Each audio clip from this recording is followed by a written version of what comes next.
Hey Malia, do you want to learn how to do a drop fade? Sure. All right, I got you. So how do you start a drop fade? Well, typically you can begin at the very bottom making your first initial guideline, but today I'm going to begin by debulking all the hair and creating the shape that I want to have. So right now I have a 1.5 guard on my clipper, and like I said about the rainbow shape, this is going to be my foundation shape throughout the whole haircut. So now that I debulked all the hair, I'm going to go in with my trimmer, and instead of going in this direction with the trimmer, I'm going to flip it over and start making my first initial skin guideline at the very bottom. Notice how I'm creating this line and I'm pushing the hair towards my trimmer. That's doing two things. It's really going to ensure that I have a clean, precise line throughout it. That way I don't get lost in the fade later on. And it's also helping feed the hair into my trimmer. Any questions so far, Malia? No, I don't think so. All right. Well, if you have a question, go ahead and stop me and I'll go over it. So what I'm doing now, I'm still debulking. The hair was still a little bit too long for my liking. So I'm going to go ahead and debulk a little bit more. Not really going up too high because this is my number 1 guard. So I'm going to debulk lower this time. Okay, how do you know how far to go up on each guide? So in each guideline, you really want to make sure that you have enough room to be able to create a fade. So right now what I'm doing, I'm only going about 1/2 inch above. And the way I determined that is because at the very beginning, I saw where his natural hair growth was behind the ear, and I saw where the parotid ridge was. This parotid ridge was here, and it drops down to the back naturally. This space right here, that's how much room I have to be able to create a fade. So with knowing that I have this much space, I know that I can't really spread out the guidelines too much, because if I spread them out too much, then I may end up taking a lot of this weight off the top that we're trying to keep. So I'm going to keep them about 1/2 inch. That way I don't push up the fade too much. So now whenever we're using the shaver, a lot of barbers have trouble taking out the first initial guideline because they go all the way up to the line with the shaver. So what I really recommend that you do with the shavers is that whenever you use them, instead of going all the way up to the line that you created with the trimmer, stay right below it about 1/4 inch. That way you're going to be able to create a soft line that you can easily take that out. So essentially we're going to be creating a fade between skin and the first initial guideline. You can see where this is completely bald. There's no kind of stubble or anything. And within this area right here, we still have a little bit of stubble. So to be able to really debulk that and create some gradiency, I'm going to place my shaver right at the line that I created with the trimmer, and I'm going to go down with it. And that should just go ahead and finish fading it out for me. And now I don't even have to worry about that first initial line. Any questions on that, Malia? I don't think so. So now that we created the first line, I can begin by opening the lever of my clipper all the way. And I'm going to make my first section to begin fading out. So I'm going to begin right at the line where I already created, and I'm going to go up about 1/2 inch up above the first. And whenever I'm going around the ear, instead of using the full blade, I'm going to be using the corner. And that's really going to allow me to create a curved shape to really be able to continue the same shape that I want to create from the beginning. Because imagine if I would have used the whole blade right here, see how square it is? It would have just created a straight line. And I don't want that. I want more of a curve. So that's really going to help me contour the fade to his head a lot more. And then whenever it comes to doing the backside, you see how compact I kept my guideline within this area? In the back, I'm actually going to be raising up the guideline a little bit more. And what I mean by that is that I'm really going to spread it out. Instead of 1/2 inch, I'm going to go about a full inch in the back. Do you have any idea why I spread out the back a lot more? Because you got more hair back there. Yes, the hair is more dense and darker. And notice how I'm digging in with my clipper too. I'm not having it on the flat side. I'm using a beveled edge right here, the part that curves in on the clipper. So that's flat and that's curved in. And right here, right in the middle, the little peak, that's called the heel. So right now I'm using a beveled edge to really be able to dig in and really grab as much hair as I can with my clipper. And as soon as I get that done, I'm gonna begin closing my clipper and fading my way down. So I close the clipper about 1/4 inch. And now this time, since I closed the lever on it, I'm not gonna be going up as high within that section. And each time that I do this, I'm closing the lever a little bit more. And once again, I'm not going up as high. Any questions, Malia or Elisha? I think I'm good. So by the time I have the lever all the way closed, and that means that the two blades are closest to each other. So that's gonna be able to cut a lot closer. And now instead of using the full blade, I'm gonna be using the corner. Now, why am I using the corner, Malia? To get in between every individual hair. Yes, I'm using it to be able to get in between each individual hair. So by using a smaller section on the clipper, I can work in smaller section and really detail a lot more. See, so typically whenever I fade too, I'm not fading out the whole side. I'm fading in sections. So right now, I faded this back section.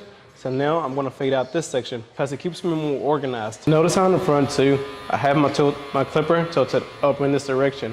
I don't have it flat like this. I wanna, once again, keep the same shape all throughout the head. So I'm gonna keep using the corner of the blade to be able to create a curved shape. And never be scared by the ears either. Just go ahead and lower them down and get them out the way. That way you can make sure you get all the hair behind them as well. All right, so now that the first panel is completely faded out, I'm gonna move on to my next panel, and I'm gonna use the number 1 with my lever all the way open. Now, if you notice, the front temple area is a lot lighter than the back. So my main concentration is gonna be fully focused back here. I'm not really gonna focus on that area too much. I'm really gonna make sure to really bring the hair down in this back area to really be able to match to the front temple area. And once again, we're gonna be doing that by spreading out the blend a little bit further up within the back section. I'm not really using the beveled edge no more. I'm using more of the heel of the blade. And what that's doing is really allowing the beveled edge to come off the head a lot more. Does that make sense, Malia? No, that really confused me. The beveled edge right here, right? Mm-hmm. I usually have it digging in like this. Mm-hmm. So when I'm cutting, whatever the beveled edge is touching, that's what it's cutting. Yeah. So whenever I'm in this area and I'm starting to get into the long hair, I don't want to cut into that, right? So what I'm gonna do, instead of having it tilted completely like this, I'm gonna tilt it out. Now it's on the heel, and look at that. So now there's some space, and it's very hard to see, but there's space, enough space to where I can put my comb behind the blade. So now a lot of this hair isn't being cut, and it's just being cut at the very top. So I'm gracing the hair, the long hair on top. So it's creating a flick out motion for me without actually flicking out with my wrist. The blade is doing the work for me. Did that make more sense? Yes. Okay. And typically my rule of thumb that I use is that whenever I create a section, I use a full blade, but whenever I'm going to erase each line in each section, I'm only using the corner of the blade. So in order to fade from the 0 into the number 1, I put a half guard on here to come right in between those two. And once again, just gonna be point cutting into that line. And as I'm doing this, I'm also making sure that both sides are connected. That's why it's so important to really stay consistent with your guidelines, because you never want to have one side up way higher than the other side. And I'm barely tapping into the front temple area. Once again, that front temple is very light, so I'm not really trying to go in too deep in right here, because then I'm gonna end up making this area too light, and it's just gonna look disproportional. All right, so now that we got that panel faded out, I'm gonna move into my next panel, and this is gonna be with the number 2 guard. So now with the number 2 guard, I went ahead and closed it all the way, and this time I'm really staying on the heel of the blade. See the heel? Here's the flat side. Here's the beveled edge, and here's the heel. Now we can really see how the heel has an impact. The heel prevents the cutting blade to really cut into all this hair. So look at how much space we have in between this, right? So all this space, the further I go up, it's gonna start fading into the longer hair on top. I'm not gonna be going past the parietal ridge. Everything on this drop fade is gonna stay right below it. And the reason for that is because right on the parietal ridge, that's where all the length of hair begins. And if I were to take all that out, then I would have to take so much hair off the top. Malia, why am I combing the hair as I'm fading though? To make sure you know which direction the hair's gonna grow. Yes. It's going. Yes, that's one of the reasons. And there's so many reasons why you should comb the hair after each stroke that you do with the clipper. But one of the main reasons I'm using it for right now is because whenever I'm going in with the clipper and him having longer hair, whenever I go in with the clipper, it's pushing the hair up as well. Yeah. So you gotta reposition the hair going down. All right, now we can start to see the transition from the back into the front. You saw, I barely touched this area. I didn't do any work in this area. But now this whole thing is starting to look like everything just matches all throughout this part.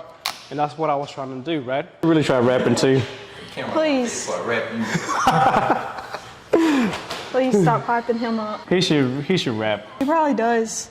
For real, like low key, like. Yeah, he just doesn't tell us.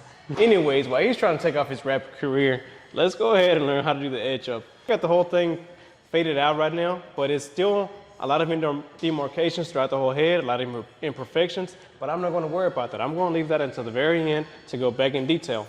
I try not to detail as I go, because then that's how you end up running out of time and just taking forever, even though we are taking forever right now. Shout out to Elisha for being patient with us and making this thing happen. So in this area, you can see how I'm combing the hair out towards the edge up, and I just want to do that to really be able to ensure that none of the hair overhangs this edge up whenever he goes home and showers. So now for the C cup, we're going to keep this pretty simple. So for the C cup, I'm going to place my index finger on his face, and then I'm simply going to use my thumb on the back of the trimmer to really be able to apply some pressure, but not too much. You really want to keep this as light as possible. My bottom fingers are actually the ones moving the clipper around. They're the ones helping me create the round shape in the C cup.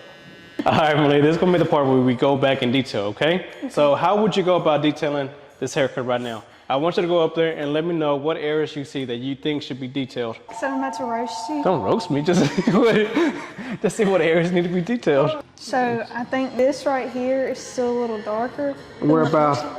Right here.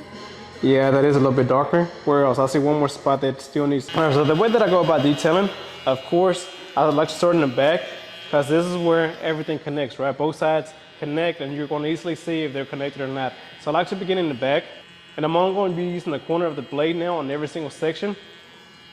And that way I don't end up pushing the fade up too high, because normally you keep the fade too compressed that it ends up looking darker than what it actually is from far away. So in order to be able to eliminate some of the issues, I'm going to be spreading out the blend a little bit more. I didn't hear him. I said last time you got the camera out, the fade's been so good. Hey, so you don't mind me like recording? No, I don't care. Hey, I get that like in the comments a lot of times. They're like, man, like people don't want you recording. Oh, they do say that a lot. He's just trying to get a haircut. Yeah, and I'm actually doing a TikTok challenge on this, and it's going to be show one side and then do the other side and see how consistent you can make the whole fade end up matching up with each other. Yeah, that's hard. Yeah, but it's all about using the, like I said at the beginning of the video, like it's all about using facial structures to really be able to keep the whole thing consistent. Doing the same, so I worked in this back section, and I'm going to be working in this section. Remember, working small sections, that way you can detail at a smaller area and not get too lost within the fade. You saw me do it. The whole time that I've been fading this out, I did the whole fade in the back, and I literally didn't even touch this area. I left this area until the very end, and look how well it ended up matching. Now there's still some hairs in here that of course are a little bit longer, and I'm about to go back in detail, but I just want you to know how all this was done and none of this was touched. So now let's go ahead and detail this. And then on this part, I'm really going to be keeping everything more compressed, because now I'm just going in with the 1.5 cord on my seniors, and I'm going to be point cutting a little bit. Like I really skipped the whole half card in the number 1 and just jumping straight into my 1.5. That way, once again, I can ensure that I don't end up making this area too light. So Elisha doesn't want to take any hair off the top, but he does want some of the hair off the sides a little bit more. So what I did, I went ahead and sectioned off the hair all the way around. And no, I did not create a horseshoe section, but it kind of looks like one, even though that it's not. The reason why it's not a horseshoe section is because horseshoe sections, they typically begin right at the corner of the recession, and then they go all the way around.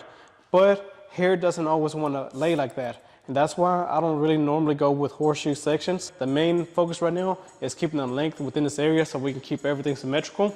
So I'm over directing this hair on top outwards and fading into the bottom. Because if I were to come in here and take all this hair out, then we would be giving him more of a flat shape, right? So I'm over directing the hair out.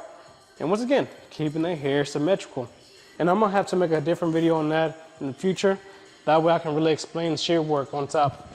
And just to really be able to get the edge up to pop out that much more, I'm going in with my new, yes I said my new 245 straight razors that I just got at a barber class that I went to. Cut all the hair on their neck and behind the ear. For some reason, whenever a guy comes in with their girl, wife, or a kid with their mom, the first thing the mom, wife, or girlfriend check are behind the ears and on the neck. I don't know why, I don't make the rules, that's just what they go for. If you had to rate this cut from 1 to 10, what would you rate it? Probably a 10. 10? Hey, that's now we're talking. Thank you. I'm tired. Same. So make sure you hit the subscribe button, hit the like button for us. If you see somebody struggling with the fade, send this video to them. And also, if you haven't yet, make sure you go check out our TikTok.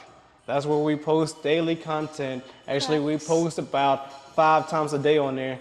Malia has her own TikTok. What's your TikTok, Malia? Hair by Malia. Hair by Malia. So make sure you go check her out on TikTok and Insta. I mean, while you're at it. Oh, and Insta too, and Facebook. You know, Snapchat, that'll be later on down the road. We'll give you your Snapchats later on. You don't want to see Malia's. No, we won't. You're not getting our Snapchat. No.